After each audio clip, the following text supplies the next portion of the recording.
예수님께서 성전에서 사람들을 가르치시며 복음을 전하고 계셨습니다.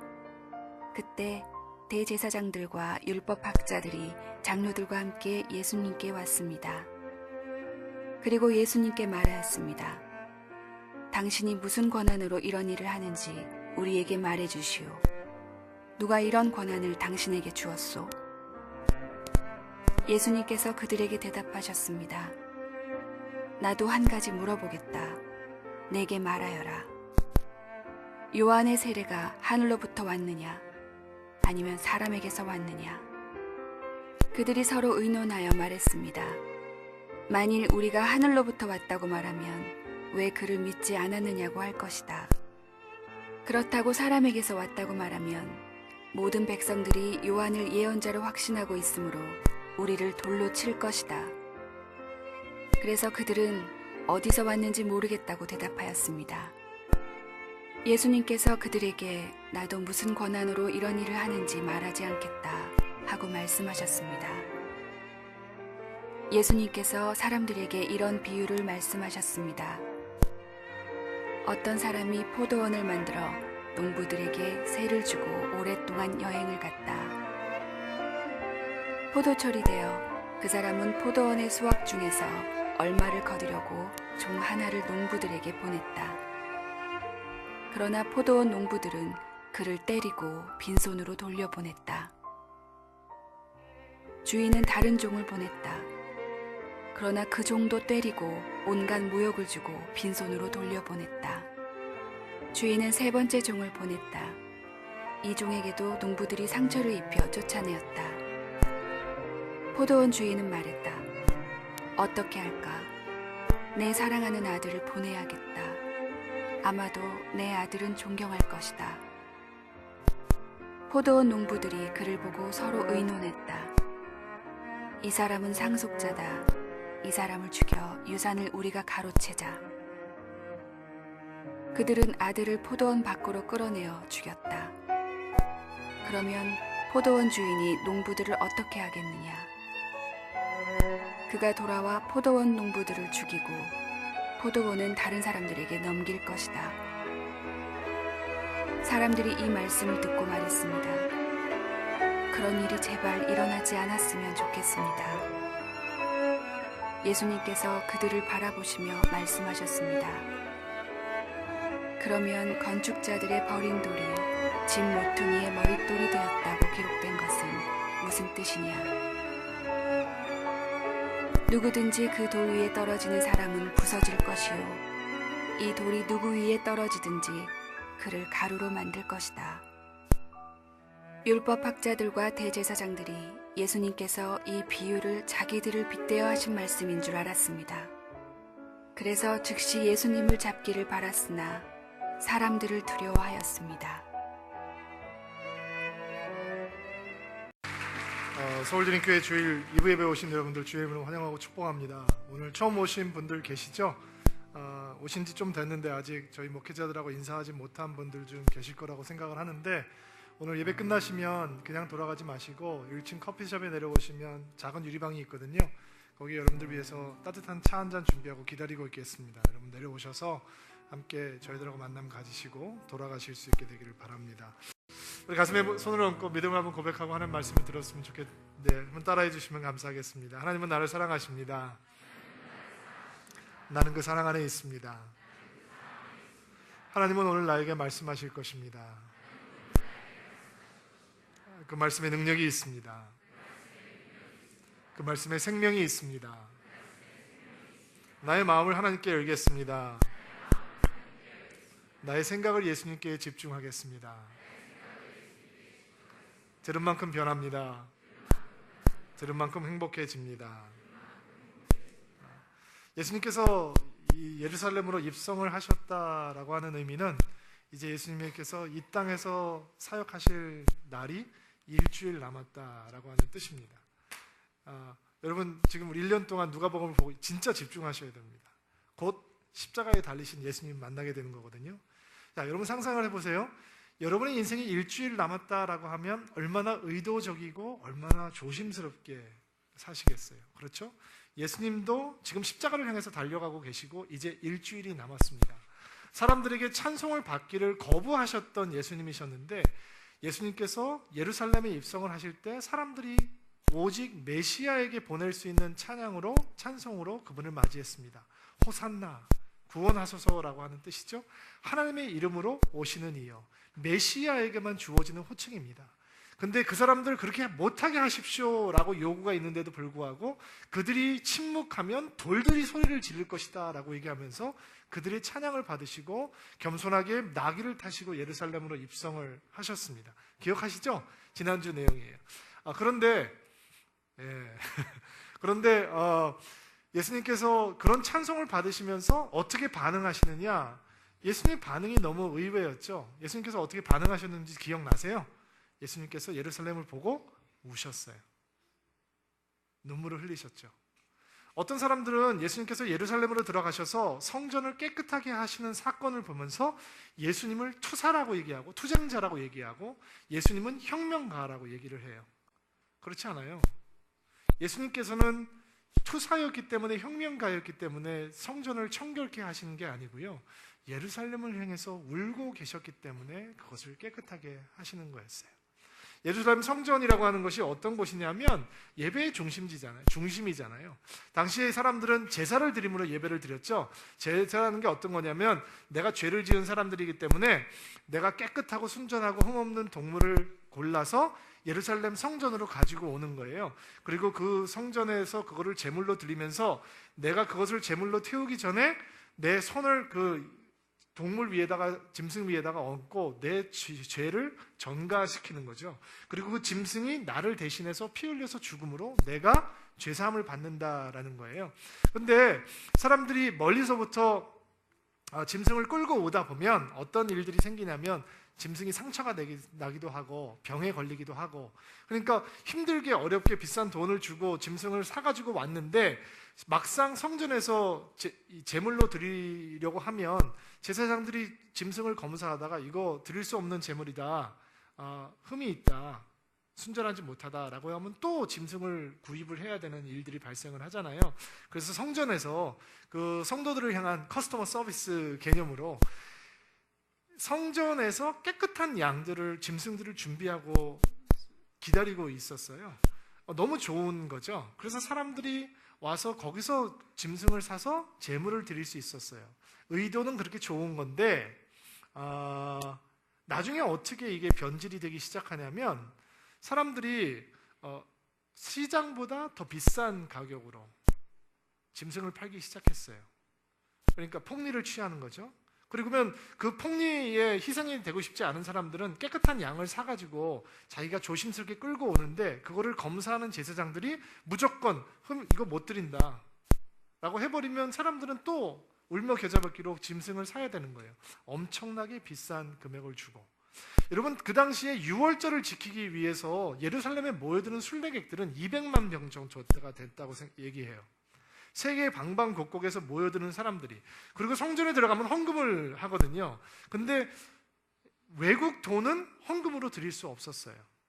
이방인의 돈을 성전에 헌금으로 드릴 수 없었기 때문에 이스라엘 돈, 유대 돈으로 바꿔야 됐어요. 그러면 어떤 비즈니스가 발생을 할까요? 환치기가 되는 거죠. 그래서 엄청나게 이윤을 발생시키고 이자를 붙여서 환치기를 하면서 성전에서 돈을 모으기 시작했어요. 예수님께서 그것을 보시고 견디지 못하시고 채찍을 만드셔서 그 사람들을 쫓아내셨죠. 좋은 거죠. 타락한 교회가 성전이 바로 설 수 있다는 것은 굉장히 좋은 거죠. 타락한 믿음과 영성이 바로 설 수 있는 기회를 찾는다는 것은 너무 행복한 일인 거예요. 근데 그것을 싫어하는 사람들이 있었어요. 누군지 아세요? 돈을 잃어버리는 사람들이었죠. 그 돈을 누가 가지고 기득권을 유지했죠? 그것은 성전을 섬기는 종교 지도자들이었어요. 그리고 예수님께서 성전을 청결케 하시자 그들은 견딜 수 없이 예수님을 미워하고 증오하기 시작해요. 그리고 예수님을 어떻게 하면 잡을까 골똘히 연구하기 시작하죠. 그리고 예수님이 견딜 수 없는 거예요. 성전에서 사람들을 다 몰아내버리고 장사하는 사람들을 못하게 해버리고 성전에 가서 하나님의 말씀을 마구 가르치는 것을 못 견디하는 거예요. 왜요?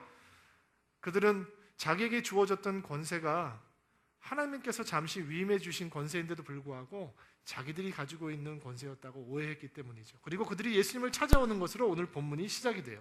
1절과 2절 말씀 한번 읽어주시겠어요? 시작.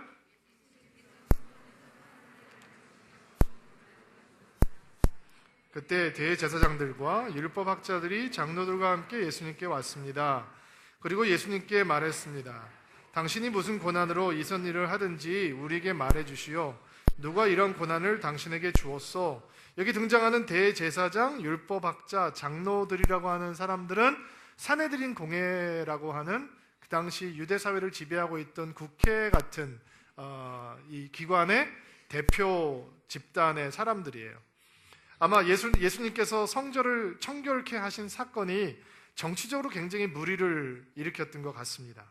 그리고 그들은 성전 안의 일에서도 권위를 가지고 있었고 율법적으로도 권위를 가지고 있었고 백성들의 실제적인 삶 속에서 전통을 유지하는 권위를 가지고 있었기 때문에 이들은 예수님께서 자기들에게 권위를 위임받지 않고 이런 일들을 했다는 것을 불쾌하게 생각하고 따지러 오게 되는 것이죠. 누구의 권세로 이런 일을 행하는가? 누구의 권세로 성전에서 장사를 하는 사람들을 모아내고 누구의 권세로 하나님의 말씀을 백성들에게 가르치는가? 라는 질문을 던지는 거예요. 자, 여러분 이 질문을 아주 우아하게 했을까요? 아니면 핏대를 올리면서 했을까요? 여러분들 이 종교지도 예수님께 나와서 선생님 왜 그렇게 하셨어요? 왜 장사하는 사람들을 몰아내셨나요? 그 이유가 뭔가요? 라고 얘기를 했을까요? 아니면 핏대를 올리면서 눈을 우라리면서 했을까요? 여러분 같으면 어떻게 했을 것 같습니까? 아마 예수님에 대해서 굉장히 함부로 그리고 힘을 가지고 있었던 사람이기 때문에 하대하면서 얘기를 하지 않았을까 상상을 해봅니다. 견딜 수 없어서 예수님이 너무 싫고 미워서 당신 도대체 누가 그런 권세를 줬길래 이런 일을 하고 있는 거야? 왜 우리한테 까불어? 우리가 너한테 그런 일을 하라고 시키지 않았잖아. 권위는 우리가 주는 거야 라고 한 마음으로 당당하게 예수님에게 따지고 있는 것입니다. 이런 질문의 의도를 예수님께서 모르실 리가 없죠. 그래서 그들의 질문에 대해서 다른 질문으로 답변을 대신하십니다. 3절 4절 말씀 같이 한번 읽어볼까요? 시작. 예수님께서 그들에게 대답하셨습니다. 나도 한 가지 물어보겠다. 내게 말하여라. 요한의 세례가 하늘로부터 왔느냐 아니면 사람에게서 왔느냐. 당시 예수님만큼 존경을 받고 있던 지도자 중에 한 사람이 세례 요한이었는데 물론 그는 죽고 난 다음이었습니다. 그렇지만 예수님께서 세례 요한에 대한 질문을 하면서 그들의 질문에 대한 답을 하시는 거예요. 세례 요한이 하나님의 사람이냐 아니면 그냥 평범한 사람이냐라고 물어보고 있는 거예요. 근데 이 질문의 의도는 뭐냐면 세례 요한이 회개를 선포하고 헤롯 왕의 영적인 음란 그리고 육체적인 음란 정욕적인 삶을 지적하다가 결국 목배임을 당해서 죽고 말았는데 그의 세례가 과연 하나님께서 온 것이냐? 그가 하나님의 사람이냐? 아니면 그냥 시끄럽게 떠들다 간 사람이냐? 네가 한번 얘기를 해봐라 라고 얘기를 하고 있는 질문이 등장을 하는 것이죠. 만약에 이 종교 지도자들이 세례 요한은 그냥 평범한 사람입니다 라고 얘기를 한다면 세례 요한을 하나님의 사람으로 믿고 있었던 백성들이 그들을 가만히 안 놔둘 거고 만약에 그가 하나님의 사람입니다. 그의 세례는 하늘로부터 온 것입니다. 라고 얘기를 한다면 그러면 왜 그를 죽게 놔두었느냐라고 얘기를 하는 거기 때문에 이 종교 지도자들은 항상 권력을 가지고 있는 사람들이 위기가 다가오면 하는 얘기 있잖아요. 잘 기억이 나지 않습니다. 잘 모르겠습니다. 라고 얘기하잖아요. 이 종교 지도자들도 이 산헤드린의 공회의 지도자들도 똑같이 우리는 잘 모르겠습니다 라고 얘기를 하죠. 예수님께서 그럼 나도 나 모르겠다 대답 안 한다 라고 얘기해요. 그리고 참 이상한 비유를 하나 들어주세요. 오늘 본문 굉장히 어렵거든요. 여러분들 읽으시면서 오늘 저기서 무슨 설교가 나올까 너무 궁금하시죠? 어떤 비유냐면 불의한 농부들에 대한 비유예요. 어떤 주인이 있었는데 포도원을 가지고 있는 주인인데 그 포도원을 농부들에게 맡겨놓고 먼 여행을 떠나게 됩니다. 그리고 수확철이 다가오자 종들을 보내서 수확의 일부를 주인의 몫으로 달라라고 얘기를 하죠. 근데 농부들이 말도 안 되는 행동을 해요. 수확을 거두러 온 종을 때리고 쫓아보내는 것이죠. 다른 종을 보니까 또 때리고 쫓아보내고 그 주인이 이런 고민을 하는 거예요. 나를 닮은 내 아들을 보내면 그들이 나를 존경하듯이 내 아들을 존경해서 수확의 일부를 나에게 돌려줄 것이다 라고 아들까지 보내게 되죠. 그런데 아들이 왔는데 농부들은 상상할 수 없는 일을 해요. 얘를 죽이면 얘가 상속자니까 이 포도원이 우리께 되는 거야. 죽여버리자라고 아들을 죽였다는 거예요. 그리고 예수님께서 이런 질문을 던지세요. 이런 불의한 농부들을 주인이 어떻게 할 것 같냐? 그리고 이 질문을 듣고 사람들이 벌벌벌 떨어요. 제발 이런 일이 우리에게 일어나지 않았으면 좋겠습니다. 주인이 그 농부들을 죽여버렸다고 예수님께서는 결론을 지시는데 이런 일이 우리에게 일어나지 않으면 좋겠습니다. 우리는 무슨 뜻인지 잘 모르겠죠. 이 비유의 의도가 도대체 어디에 있는 것일까? 당신은 무슨 권세로 이런 일을 행하고 있는 것이요? 따지러 온 종교 지도자들에게 예수님은 과연 무슨 얘기를 하는 걸까? 이 사람이 과연 알아듣기는 했을까? 예, 알아들었어요. 19절 말씀 한번 보시겠어요? 한번 읽어보세요. 시작.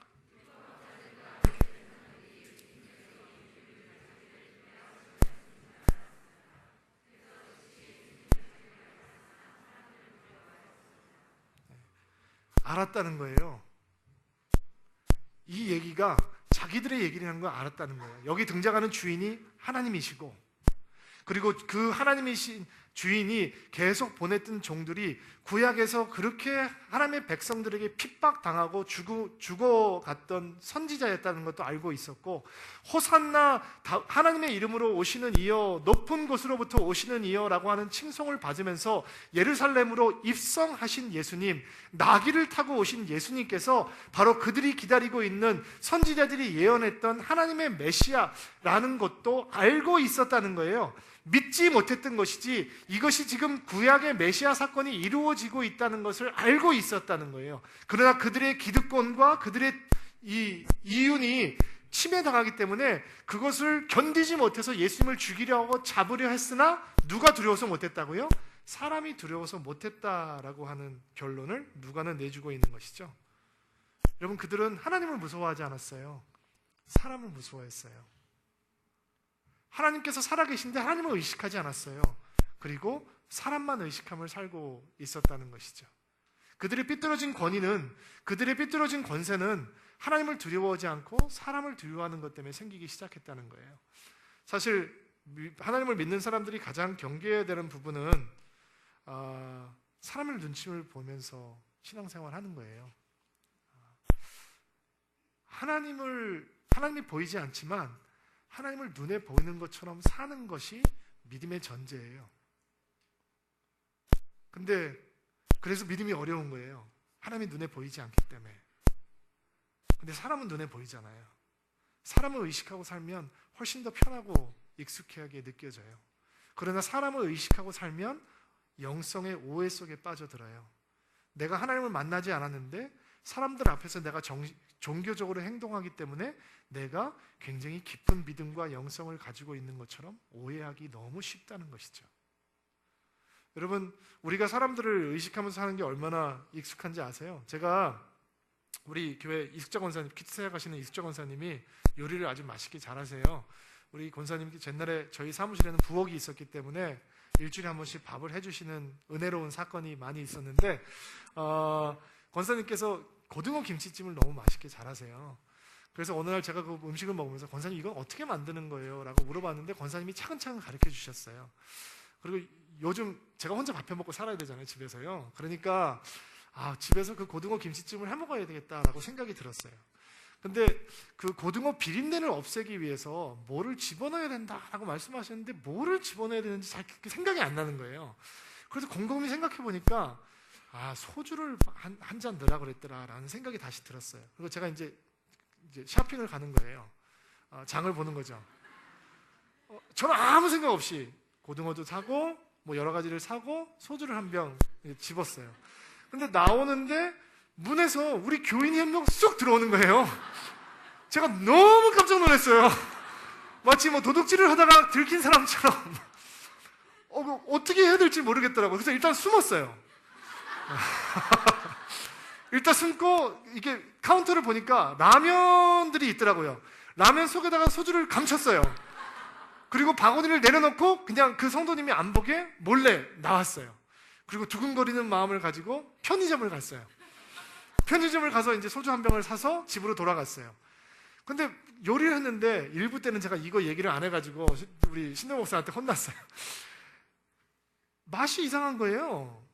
소주를 분명히 넣고 끓이다가 김치찜을 만든 맛이 좀 묘해요. 그리고 권사님한테 물어봤더니 소주가 아니라 매실이라는 거예요. 근데 제가 왜 소주라고 생각했는지 잘 모르겠어요. 제가 왜 이렇게 당황했을까요? 아니, 소주를 사서 내가 그거 마실 것도 아니고 한 잔 쓴 다음에 버릴 건데 그렇잖아요. 제가 냉장고에다 뭐 희야씨를 해놓을 것도 아니고 그걸로 손님 접대를 할 것도 아니고 너무 당황한 거예요.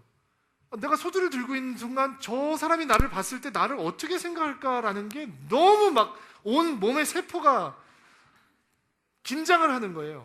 근데 하나님은 우리가 그렇게 의식하지 않잖아요. 하나님 살아계시잖아요. 하나님 여러분 옆에 계시잖아요. 여러분 안에 계시잖아요. 근데 하나님은 마치 멀리 있는 것처럼 의식하지 않고 사는 거죠. 그러니까 사람만 의식하고 사는 거예요. 목사만 의식하고 사는 거예요. 목사가 잘 봐주는 게 중요한 게 아니죠. 목사가 칭찬해 주는 게 중요한 게 아니라 우리는 하나님한테 인정받아야 되는데 사람들을 의식하고 살다 보면 참 위험한 영성 속에 빠져들 수 있어요. 그러나 사람을 의식하고 산다는 게 항상 부정적인 건 아니에요. 거기에 굉장히 긍정적인 면도 포함되어 있어요. 예를 들면 이런 거예요. 제가 어느 식당을 갔는데 들어가자마자 그 주인 되시는 분이 안녕하세요 목사님 하고 인사하는 거예요. 저는 그분을 모르는데 그분은 저를 아는 거죠. 그러면 제 행동이 바뀌어요. 음식이 맛이 없어도, 음식이 늦게 나와도, 서비스가 안 좋아도 따뜻한 미소로 여유롭게 밥 먹고 나오죠. 여러분도 그러나요? 우리는 그것을 가식이라고 생각하기 쉽고 그것을 외식이라고 생각하고 쉬워요. 여러분, 외식과 가식은 없는데 있는 척하는 거예요. 근데 우리한테는 은혜가 있어요. 아멘? 여기 은혜 없는 사람은 한 명도 없어요. 은혜가 없으면 이 자리에 와서 앉아 있을 수가 없단 말이죠. 줄이가 틀려요. 너무 못 견뎌요. 뭐에 이렇게 긴 거야? 왜 이렇게 시끄러운 거야? 은혜가 있어요. 때로는 그 은혜를 감지 못해요. 근데 우리가 가끔 사람들이, 우리 주변에 있는 사람들이 우리를 가르쳐 줘요. 당신은 은혜가 있는 사람이라고 가르쳐 주는 거예요. 집사님, 장로님, 형제님, 자매님, 이런 소리가 나는 하나님의 사람인 거지 라고 가르쳐 주잖아요. 그러면 우리가 바뀌어요. 함부로 행동하지 않아요. 그게 외식인가요? 가식인가요? 아니에요. 그게 은혜의 바운드리가 잡혀지는 거죠. 근데 이게 경계선이 모호하단 말이에요.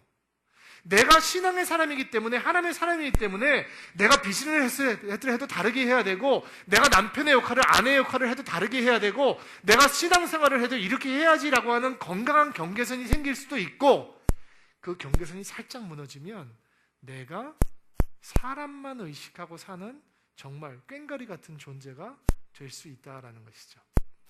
예수님에게 당신 도대체 무슨 권세로, 누구의 권위로 이런 짓을 하고 있는 거야?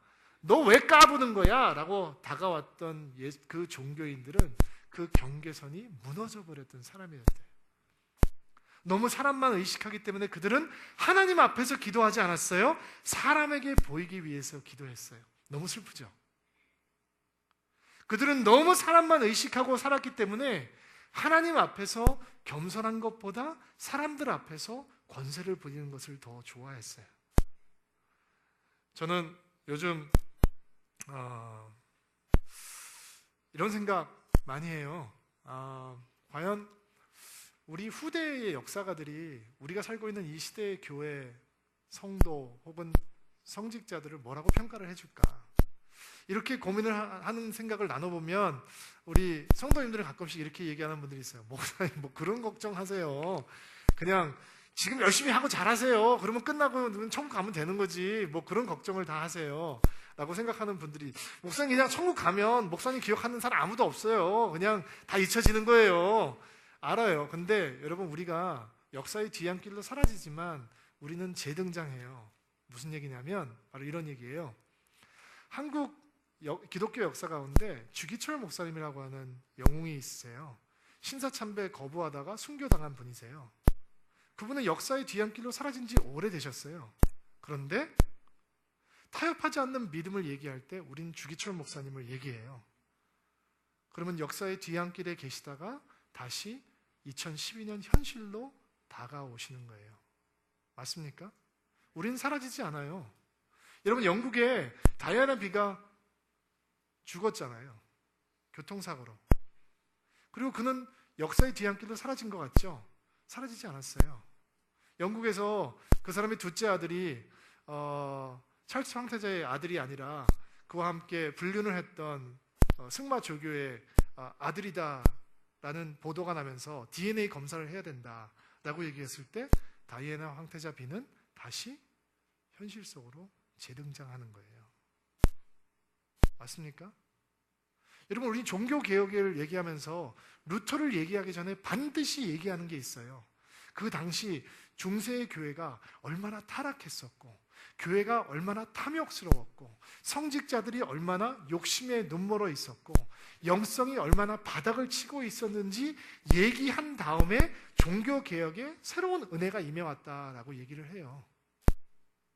과연 우리 시대를 뭐라고 얘기를 해줄까? 이 시대를 살고 있는 우리 같은 목회자들을 향해서 우리의 후대의 역사가들은 뭐라고 평가를 해줄까? 저는 별로 긍정적이지 않을 것 같아요. 왜냐하면 회사를 자식에게 물려주듯이 교회를 자식에게 물려주는 일을 부끄러움 없이 하고 있잖아요. 하나님의 이름을 빙자하면서 하고 있잖아요. 세상 사람들은 그것을 수치스럽다고 얘기하는데 교회는 그것을 괜찮다고 얘기하고 있잖아요. 그런 시대를 바라보면서 우리 역사가들은 우리를 뭐라고 평가해 줄까? 아니, 교회를 향한 신뢰, 성직장을 향한 신뢰가 더 이상 내려갈 수 없도록 떨어져 있는 시대에 살고 있는 우리가 그런 것들 때문에 고통스러워하지 않고 고민하지 않는다면 과연 교회가 이 험한 시대 가운데 살아남을 수 있을까? 저는 고민이 돼요. 근데 오늘 본문 중에서 사실은 우리 마음 가운데 깊이 각인되어야 되는 말씀 속에서 우리가 그 위기를 헤쳐나갈 수 있는 하나님의 답이 들어있어요. 제가 17절을 읽을 테니까 여러분은 18절을 읽으세요. 예수님께서 그들을 바라보시며 말씀하셨습니다. 그러면 건축자의 버린 돌이 집 모퉁이의 머릿돌이 되었다고 기록하는 것은 무슨 뜻이냐?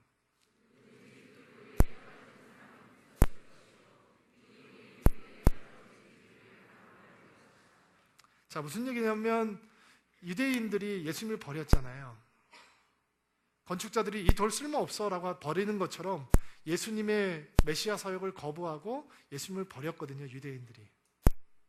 그런데 그 버려진 예수님께서 건물을 짓는데 가장 중요한 모퉁이 돌이 되셨다, 기초석이 되셨다는 거예요. 믿음은 예수님을 떠나서는 가질 수 없다는 거예요.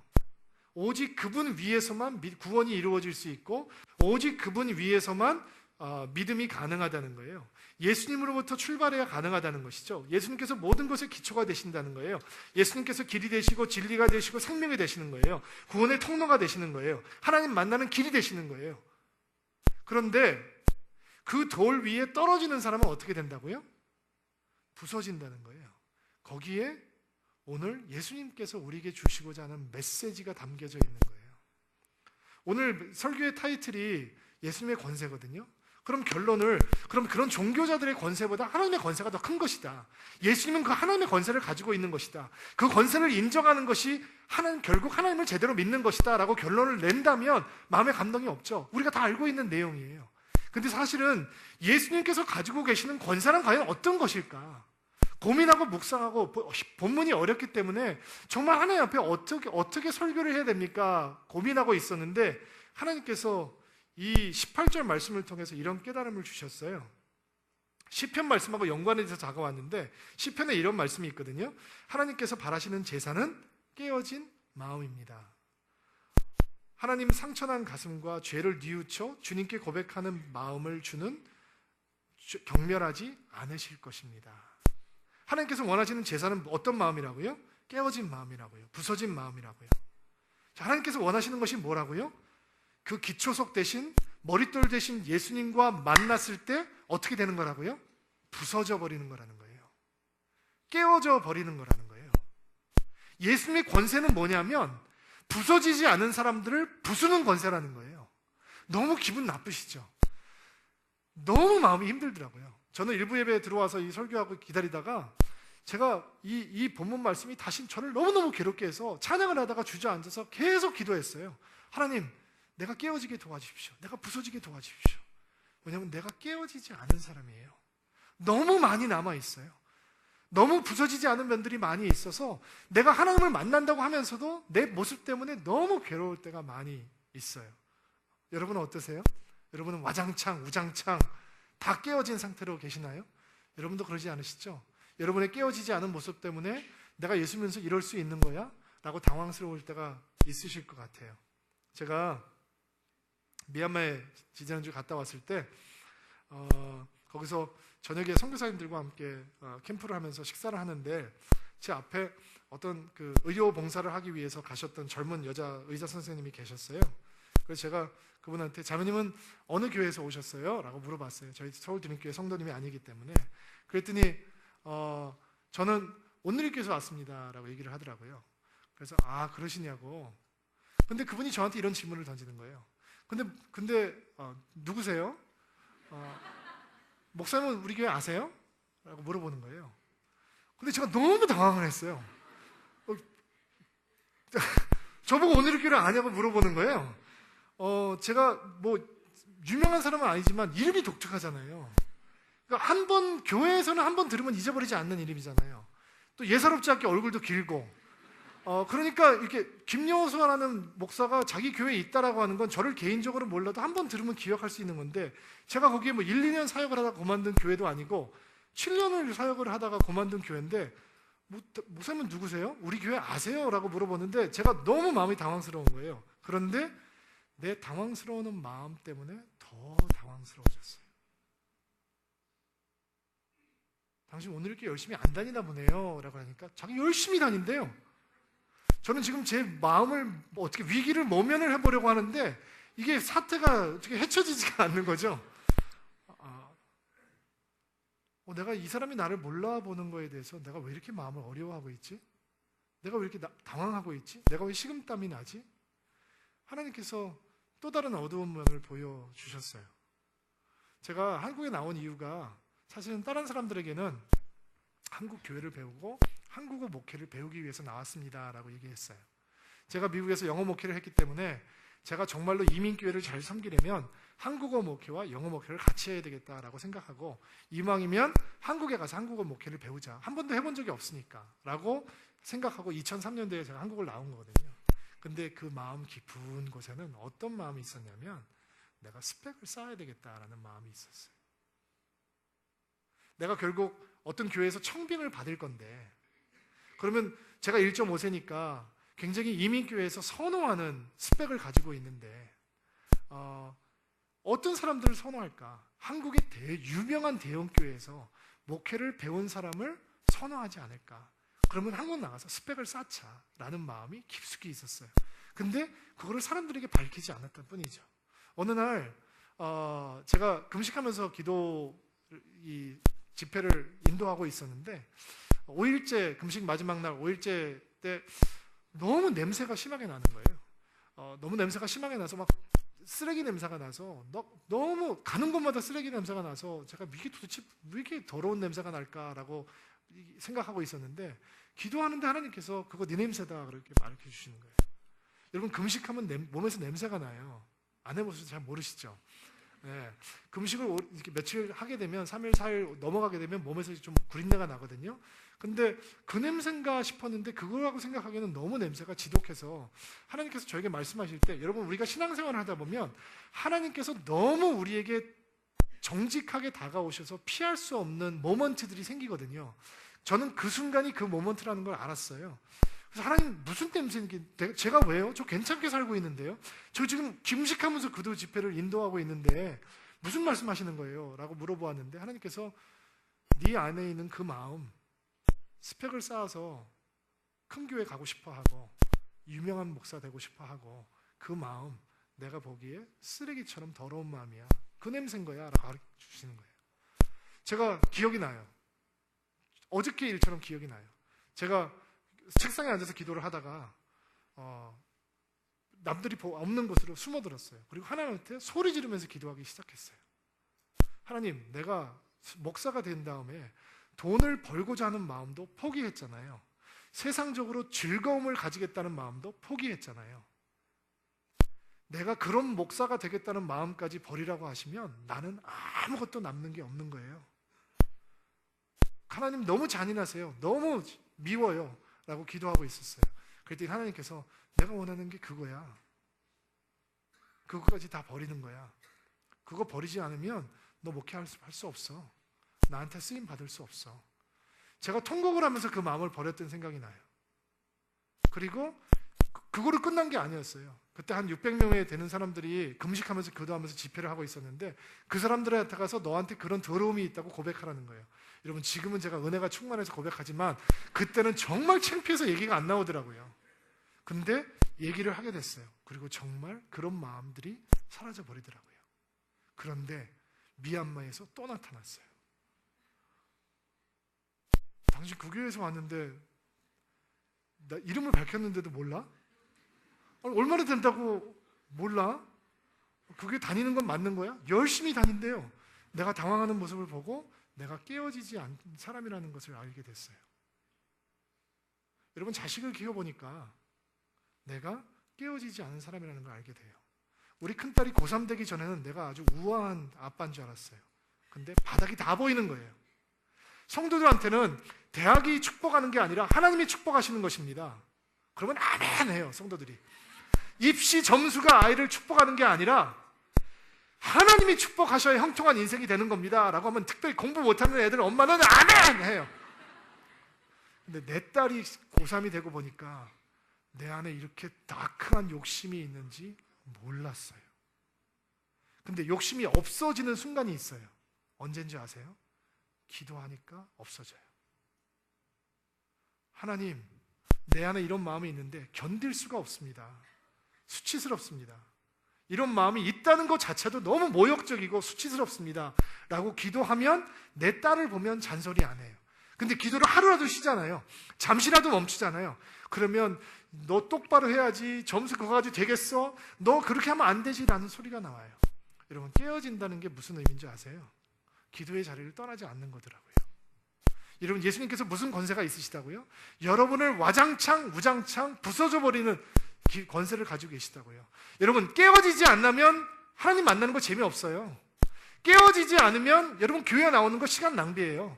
깨어지지 않으면 여러분 아무리 믿는 사람들하고 교제해도 아무 소용없어요.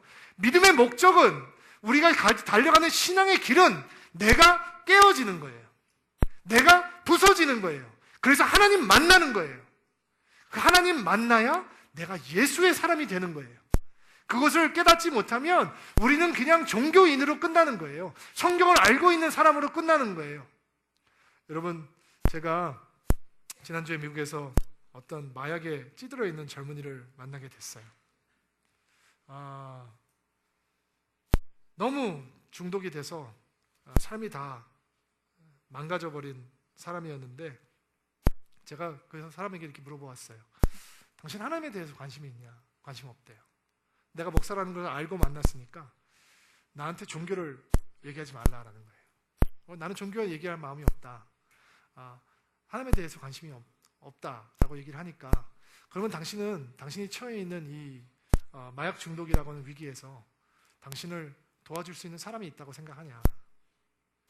의사가 도와줄 수 있냐? 회복기관에서 도와줄 수 있냐? 자기는 다 들어가 봤는데 도움이 안 됐다는 거예요. 그러면 당신의 의지로, 굳은 의지로 마약을 좀 스탑할 수 있냐? 할 수 없다는 거예요. 그러면 당신은 다른 사람의 도움이 필요한 거다. 사람이 아니라면, 당신도 아니라면 하나님의 도움이 필요한 거다.